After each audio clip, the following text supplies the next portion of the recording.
Hi all, ఇప్పుడే మన Jio హాట్‌స్టార్‌లో stream అవుతున్న హార్ట్ బీట్ అనే సిరీస్ చూసా.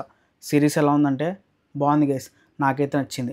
యాక్చువల్గా ఈ సిరీస్ వచ్చేసి మనకి ఒక కొరియన్ డ్రామా సిరీస్ అయిన డాక్టర్ అనే సిరీస్కి ఈ రీమేక్ మాట. ఈ రీమేక్ కూడా మనకి తమిళ్లో చేశారు. తర్వాత ఈ రీమేక్ సిరీస్ని మనకి తెలుగులో డబ్ చేశారు. ఇంతకీ డబ్బింగ్ ఎలా ఉందంటే డబ్బింగ్ అయితే చాలా బాగుంది, చాలా పర్ఫెక్ట్గా ఉంది. అసలు మనకి ఎక్కడ డబ్బింగ్ సిరీస్ చూస్తున్నాం అన్న ఫీలింగ్ అయితే రాదు. కానీ సిరీస్లో మనకు వచ్చే మేజర్ ప్రాబ్లం ఏంటంటే ఈ సిరీస్లో మనకి 100 ఎపిసోడ్స్ ఉన్నాయి. అది కూడా ఒక్క సీజనే. ఇంకా ఫస్ట్ సీజన్లోనే మనకి 100 ఎపిసోడ్స్ ఉన్నాయి. సెకండ్ సీజన్ కూడా రిలీజ్ అవ్వబోతుంది. యాక్చువల్గా నేను ఈ వీడియో తీసే టైంకి ఇంకొక 2 or 3 డేస్లో మనకి సెకండ్ సీజన్ కూడా మనకి జియో హాట్‌స్టార్‌లో అవైలబుల్గా ఉంటుంది అనమాట. ఒక్కొక్క ఎపిసోడ్ వచ్చి మనకి దగ్గరగా 20 to 25 మినిట్స్ రన్ టైం ఉంటుంది అనమాట. అంటే ఒక 30 మినిట్స్ వేసుకోండి. టోటల్గా మనకి ఒక సీజన్ కంప్లీట్ చేయడానికి దగ్గరగా ఒక 50 అవర్స్ అయితే పడుతుంది. ఒక 3 to 4 months నుంచి చూస్తున్నమాట కొంచెంగా.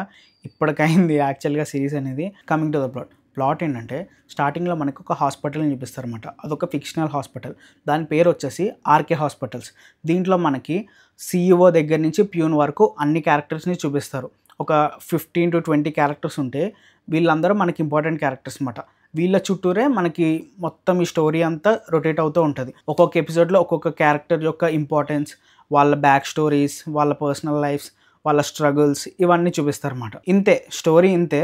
కానీ చాలా బాగుంటుంది, చాలా ఎంగేజింగ్గా తీశారు. ఎక్కడ బోర్ కొట్టదు. ఫ్యామిలీతో కూర్చుని మొత్తం అందరూ మంచిగా చూసేయచ్చు అనమాట. ఈ సిరీస్లో మనకి మేజర్ పాజిటివ్స్ ఏంటంటే అన్ని పాయింట్స్ని టచ్ చేస్తారన్నమాట. Friendship, love, breakups, personal struggles, family problems, office politics, patients, వాళ్ళకున్న డిఫరెంట్ డిసీజెస్, ఆ పేషెంట్స్ని ట్రీట్ ఎలా చేస్తారో వాటి యొక్క అప్రోచెస్, అలాగా మనకి చాలా ఉంటాయి అన్నమాట. ఒక్కొక్కరి పర్సనల్ లైఫ్ ఎలా ఉంటుంది, వాళ్ళ ప్రొఫెషనల్ లైఫ్ ఎలా ఉంటుంది, ప్రొఫెషనల్ లైఫ్ అండ్ పర్సనల్ లైఫ్ని ఎలా బ్యాలెన్స్ చేస్తున్నారు, దాంతోపాటు జూనియర్ డాక్టర్స్, సీనియర్ డాక్టర్స్ వాళ్ళ రిలేషన్షిప్స్ ఎలా ఉంటాయి, ఆఫీస్లో పాలిటిక్స్ ఎంత దారుణంగా ఉంటాయి, ఇవన్నీ కూడా చూపిస్తారు. ప్రతిదానికి మనం కనెక్ట్ అవుతాం. అంటే పెద్ద మెడికల్ టర్మినాలజీ అనేది ఏం వాడరు, కానీ ఎక్కువ మనకి ఎమోషన్ బేస్డ్గా ఉంటుంది అన్నమాట ఈ సిరీస్ అనేది. అదైతే మనకి చాలా బాగా అందరికీ కనెక్ట్ అవుతుంది. ఇంకొకటి ఏంటంటే ఈ సిరీస్లో క్యారెక్టర్ పర్ఫార్మెన్సెస్ అందరికి ఇరగదీసేస్తారు. అసలు మనకి ఒక దగ్గరగా ఒక 15 members ఉంటారన్నమాట. అందరూ కలిసి ప్రతి ఒక్కళ్ళు ఉతికి ఆరేస్తారు. మనకి వీళ్ళే మెయిన్ క్యారెక్టర్ అని అయితే మనకేం అనిపించదు ఎక్కడ. యాక్చువల్గా మనకి 2-3 చూపిస్తారు స్టార్టింగ్ సాంగ్ అప్పుడు, కానీ అట్లా 2-3 చూపిస్తారు, కానీ వాళ్ళందరూ కూడా ఇచ్చి పడేస్తారు అనమాట. ఒక్కొక్క టైం వచ్చేసరికి చెప్పే కదా 100 ఎపిసోడ్స్ అని. 100 ఎపిసోడ్స్లో ఒక 5 ఎపిసోడ్స్ ఒక పర్సన్కైనా పక్క డెడికేట్ చేస్తారు. దాన్ని బట్టి వాళ్ళ స్టోరీ కానీ వాళ్ళ యాక్టింగ్ కానీ చాలా బాగా చూపించారన్నమాట. మనకి అన్నీ కూడా బాగానే అనిపిస్తాయి. డైరెక్షన్ కానీ, సినిమాటోగ్రఫీ కానీ, స్క్రీన్ ప్లే కానీ ప్రతి ఒక్కరు కూడా వాళ్ళు చాలా బాగా వర్క్ చేశారు.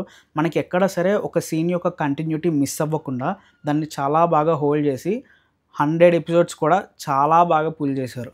నెక్స్ట్ మనకి సీజన్ 2 కూడా ఉంది. నేను ఈ వీడియో తీసే టైంకి ఇంకొక 2 or 3 డేస్లో అది కూడా రిలీజ్ అవుతుంది. సరే, ఇంక ఓవరాల్గా సిరీస్ చూడాలొద్దంటే చూడొచ్చు. కానీ సిరీస్లో కొంచెం ప్రాబ్లమేటిక్ ఏంటంటే దీంట్లో మనకి ఫస్ట్ సీజన్లోనే మనకి 100 ఎపిసోడ్స్ ఉన్నాయి. సో కొంచెం టైం అనేది పడుతుంది. మీరు కొంచెం ఓపిక్గా చూస్తానంటే చూడండి. డ్రామాస్ కనుక ఎవరైతే కొరియన్ డ్రామాస్ ఇలాంటివి ఇష్టపడతారో ఇది ఒక జెన్యూన్ అటెంప్ట్ అని చెప్పొచ్చు. చాలా పర్ఫెక్ట్గా తీశారు. ఇక్కడ కూడా ఒక్క సీన్ కూడా మనకి వేస్ట్ అనిపించదు, ఒక్క క్యారెక్టర్ కూడా మనకి వేస్ట్ అనిపించారు. అందరూ చాలా బాగా యాక్ట్ చేశారు. మీ ఫ్రీ టైంలో పెట్టుకుని అలా రోజుకు ఒక 3-4 ఎపిసోడ్స్ అట్లా చూసేయండి. స్టార్ట్ చేసేటప్పుడు నేను కూడా భయపడ్డా, 100 ఎపిసోడ్స్ ఏంట్రా బాబు ఎలా చూడాలి అనుకున్నా, కానీ సిరీస్ అయితే చాలా బాగుంది, వర్త్ వాచింగ్ అన్నమాట. సరే మరి నెక్స్ట్ వీడియోలో మళ్ళీ కలుద్దాం. అంతవరకు బాయ్.